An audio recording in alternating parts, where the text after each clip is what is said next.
ವಾಲ್ಮೀಕಿ ಅಭಿವೃದ್ಧಿ ನಿಗಮ ಹಗರಣಕ್ಕೆ ಬಿಗ್ ಟ್ವಿಸ್ಟ್. ಮತ್ತಿಬ್ಬರು ಅಧಿಕಾರಿಗಳು ಎಸ್ಐಟಿ ವಶಕ್ಕೆ. ಚಂದ್ರಶೇಖರ್ ಡೆತ್ ನೋಟ್ ಆಧರಿಸಿ ಸಾಯಿ ತೇಜ ಸೆರೆ. ಸೂರಜ್ ವಿರುದ್ಧ ಸಲಿಂಗ ಕಾಮಕಾಂಡ ಪ್ರಕರಣ ಮತ್ತೊಂದು ಕೇಸ್ನಲ್ಲಿ ರೇವಣ್ಣ ಹಿರಿಯ ಮಗನಿಗೆ ಸಂಕಷ್ಟ.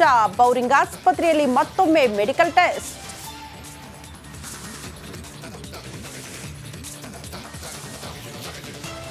ಲೈಂಗಿಕ ದೌರ್ಜನ್ಯದ ಸುಳಿಯಲ್ಲಿ ರೇವಣ್ಣ ಕುಟುಂಬ. ಮಕ್ಕಳ ತಪ್ಪಿನಿಂದ ಮಂಕಾಯ್ತ ಮಾಜಿ ಮಿನಿಸ್ಟರ್. ರಾಜಕೀಯ ಜೀವನ. ಮಂಡ್ಯದ ಜೆಡಿಎಸ್ ಫ್ಲೆಕ್ಸ್ನಲ್ಲಿ ರೇವಣ್ಣ ಫೋಟೋ ಮಾಯ.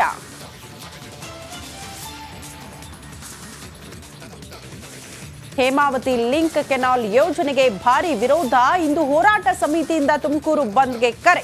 ಕಲ್ಪತರು ನಾಡಿನಲ್ಲಿ ಕಾಕಿ ಕಟ್ಟೆಚ್ಚರ.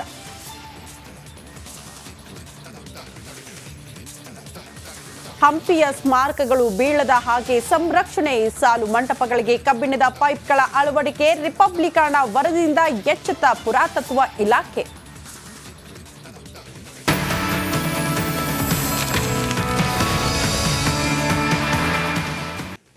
ವಾಲ್ಮೀಕಿ ಅಭಿವೃದ್ಧಿ ನಿಗಮದಲ್ಲಿ ಬ್ರಹ್ಮಾಂಡ ಭ್ರಷ್ಟಾಚಾರ ಪ್ರಕರಣ. ರಿಪಬ್ಲಿಕನ್ ನಿರಂತರವಾಗಿ ಈ ಸ್ಟೋರಿಯ ಫಾಲೋ ಅಪ್ ಮಾಡ್ತಾನೆ ಇದೆ. ಅನೇಕ ಸುದ್ದಿಗಳು ಬಂದರೂ ಕೂಡ ವಾಲ್ಮೀಕಿ ನಿಗಮದಲ್ಲಿ ಆಗಿರುವಂತಹ ಬ್ರಹ್ಮಾಂಡ ಭ್ರಷ್ಟಾಚಾರಕ್ಕೆ ಸಂಬಂಧಪಟ್ಟಂತೆ ಇಂಚಿಂಚು ಮಾಹಿತಿಯನ್ನ ನಿರಂತರವಾಗಿ ಫಾಲೋ ಅಪ್ ಅನ್ನ ಅನೇಕ ದಾಖಲೆಗಳ ಸಮೇತ ನಿಮ್ಮ ಮುಂದೆ ವರದಿಯನ್ನ ಇಡ್ತಾ ಇದ್ದೀವಿ. ಈಗ ಕೋಟಿ ಕೋಟಿ ಲೂಟಿ ಕೇಸ್ನಲ್ಲಿ ಮುಂದುವರಿತಾ ಇದೆ ಶಿಕಾರಿ. ಎಸ್ಐಟಿಯಿಂದ ಮತ್ತಿಬ್ಬರು ಆರೋಪಿಗಳ ಬಂಧನವಾಗಿದೆ. ಸಾಯಿ ತೇಜ ಸೇರಿ ಇಬ್ಬರನ್ನ ಬಂಧಿಸಿದ್ದಾರೆ ಎಸ್ಐಟಿ ಅಧಿಕಾರಿಗಳು. ಇದು ರಿಪಬ್ಲಿಕನದ ಬಿಗ್ ಇಂಪ್ಯಾಕ್ಟ್. ಚನ್ನಗಿರಿಯಲ್ಲಿ ಎಸ್ಐಟಿ ಕೈಗೆ ಲಾಕ್ ಆಗಿದ್ದಾರೆ ಸಾಯಿ ತೇಜ. ಚಂದ್ರಶೇಖರನ್ ಡೆತ್ ನೋಟ್ ನಲ್ಲಿ ಸಾಯಿ ತೇಜ ಹೆಸರು ಕೂಡ ಉಲ್ಲೇಖ ಆಗಿತ್ತು. ಅದರ ಆಧಾರದ ಮೇಲೆ ಸದ್ಯ ಸಾಯಿ ತೇಜ ಬಂಧನ ಕೂಡ ಆಗಿದೆ.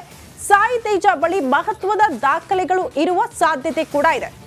ಒಬ್ಬ ದಕ್ಷ ಪ್ರಾಮಾಣಿಕ ಅಧಿಕಾರಿ ಚಂದ್ರಶೇಖರ್ ಕೋಟಿ ಕೋಟಿ ಅವ್ಯವಹಾರ ಆಗಿದ್ದನ್ನ ಕಂಡು ಬಂದು ಆತ್ಮಹತ್ಯೆ ಮಾಡ್ಕೊಳ್ತಾರೆ. ಬಟ್ ಆತ್ಮಹತ್ಯೆಗೂ ಮುನ್ನ ಬರೆದಿರುವಂತಹ ಡೆತ್ ನೋಟ್ ನಲ್ಲಿ ಉಲ್ಲೇಖ ಆಗಿರುವಂತಹ ಅಂಶಗಳಿದು. ಈ ಬಗ್ಗೆ ಮತ್ತಷ್ಟು ಡೀಟೇಲ್ಸ್ ಅನ್ನ ಕೊಡ್ತಾ ಹೋಗ್ತಾರೆ ನಮ್ಮ ಪ್ರತಿನಿಧಿ ನಾಗರಾಜ್. ನೇರ ಸಂಪರ್ಕದಲ್ಲಿ ಜಾಯಿನ್ ಆಗ್ತಿದ್ದಾರೆ. ನಾಗರಾಜ್, ಮತ್ತಿಬ್ಬರ ಬಂಧನ ಆಗಿದೆ. ಯಾರವರು, ಇವರ ಹಿನ್ನೆಲೆ, ಅವರ ಪಾತ್ರ ಈ ಬ್ರಹ್ಮಾಂಡ ಭ್ರಷ್ಟಾಚಾರದಲ್ಲಿ ಏನಾದ್ರೂ ಮಾಹಿತಿ ಸಿಗ್ತಾ ಇದೆಯಾ ಈ ಕುರಿತಂತೆ?